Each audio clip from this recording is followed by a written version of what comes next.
Hi, welcome to 7 Facts, the channel where you'll get to discover little-known facts about every single country of this planet. This is the 56th and last episode of the US series. We'll talk about the territory of the US Virgin Islands, and with that, we've covered every single US state and territory. But before we begin, I'd like to ask you to subscribe to my channel. In return, you'll get to explore the hundreds of videos that are already up, plus 2 brand new videos every Wednesday and Saturday. The US Virgin Islands is an unincorporated territory of the United States, situated in the Caribbean, just east of Puerto Rico, another US territory.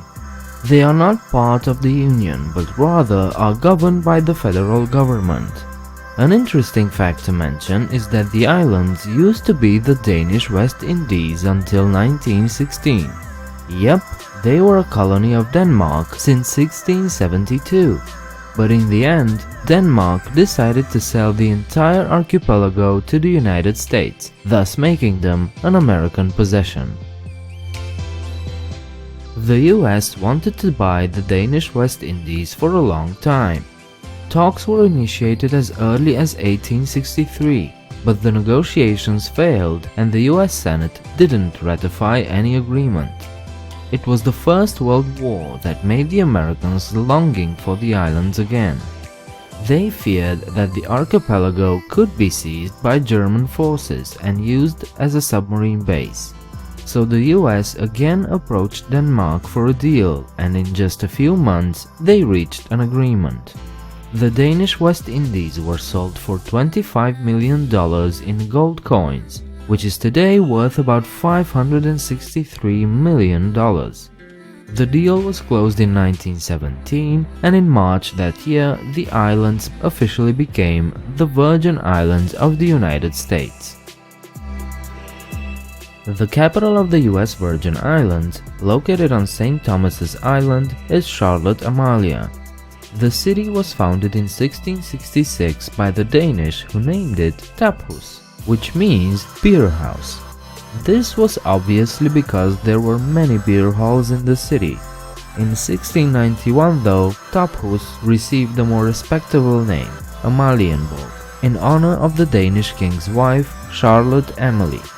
The English sacked the Danish version and just called the city by its current name. In the early 1800s, the city was almost destroyed 3 times. In 1804, Charlotte Amalia was struck by a horrendous fire that destroyed over 1,200 buildings. The following year, another fire broke out, and the next year, another one, destroying another 1,000 buildings. The city survived though, and today is one of the Caribbean's top tourist destinations.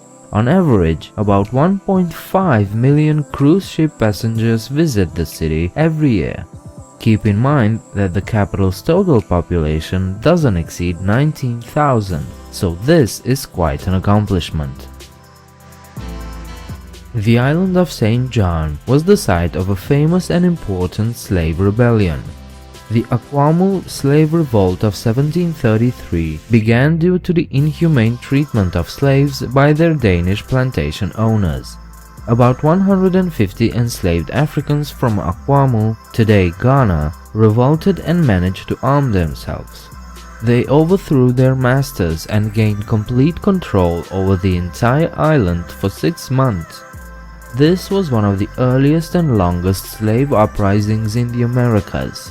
But in May 1734, French and Swiss well-armed and well-trained troops landed on the island and quickly defeated the slaves. Every single rebel was hunted down and captured or killed by the soldiers. At a couple of spots throughout the Virgin Islands, the water lights up at night as if it was electrified. This rare phenomenon is known as bioluminescence, and it's caused by the blooming of millions of tiny plankton called dinoflagellate. Conditions have to be just right, but one of the best places in the world to find them is Salt River Bay and Altona Lagoon, both located on St. Croix. The 2 biobays on St. Croix have very different characteristics. The one at Altona Lagoon is large in size but is very shallow, allowing one to see the various marine life swimming and agitating the water, lighting it up. The Bio Bay at Salt River is smaller in size but is deeper than Altona Lagoon. Because of its depth, this bay is also home to a second form of bioluminescence called ctenophora. You know, those illuminated jellyfish that you often see in documentaries. A third bioluminescent organism is also found in Salt River. A species of marine fireworm performs its brilliant green mating ritual within 57 hours after the full moon, females rising to the surface and leaving a luminescent green puddle for the males to race through, thus fertilizing the eggs. Boat owners offer night tours, often in glass-bottom boats, so tourists can get a close look at the light show, and if you're lucky enough, you might see a truly out-of-this-world spectacle offered by these amazing marine species. Out of the 106,000 people living in the US Virgin Islands, 76% are descendants from African ancestors who were brought to the Caribbean as slaves to work on sugar plantations. Less than 16% are Caucasians, and very few of them can trace their ancestry back to the old wealthy European plantation owners. Throughout history and to this day, immigrants from all over the world have settled in these islands, from North, South and Central America to France, Denmark, England, Holland, to the Middle East, India and West Africa. As a result, this provides a rich mix of cultural heritage. The island of St. Thomas is also home to one of the oldest Jewish communities in the Western Hemisphere, having also the oldest synagogue on American soil in terms of continuous usage. The only ones who are missing are the native tribes of the islands, the Arawaks and the Caribs. While the Arawaks were a peaceful population, the Caribs were quite the opposite. They were fierce warriors and supposedly feasted on their adversaries. Their bloodthirsty reputation is actually what spawned the English word cannibal, derived from the name the Spanish gave them, Caribal. In fact, the entire Caribbean region is named after them. But, as fierce as they were, even they were no match for the European forces. Disease, slave trade and warring practically all but wiped out both nations by the 17th century. Even so, there are people today who still claim descendants from these people, and there are several hundred Caribs living in the Caribbean, including the Virgin Islands. In the late 17th century, the Virgin Islands and particularly St. Thomas were known as a haven for pirates. Adolf Smith, an early governor of St. Thomas, helped establish this reputation by offering safe harbor in exchange for favorable trade. In 1683, he helped the infamous Jean Hamelin escape capture by English forces and even secured a getaway boat for the French pirate. After word of his misdeeds reached Denmark, however, Smith was recalled. Amazingly, he was reinstalled just 3 years later, after he promised authorities he knew the location of a sunken treasure.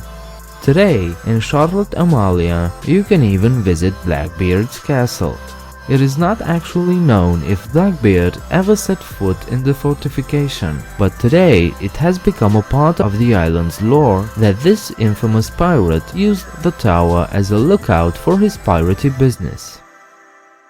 So these were 7 facts about the US Virgin Islands. I hope you enjoyed the video and will leave a like and subscribe. Share your thoughts and comments downstairs, and do check me out on Facebook or Twitter. You can offer your support even more by visiting my Patreon page and becoming a patron. I hope to see you next time. Bye.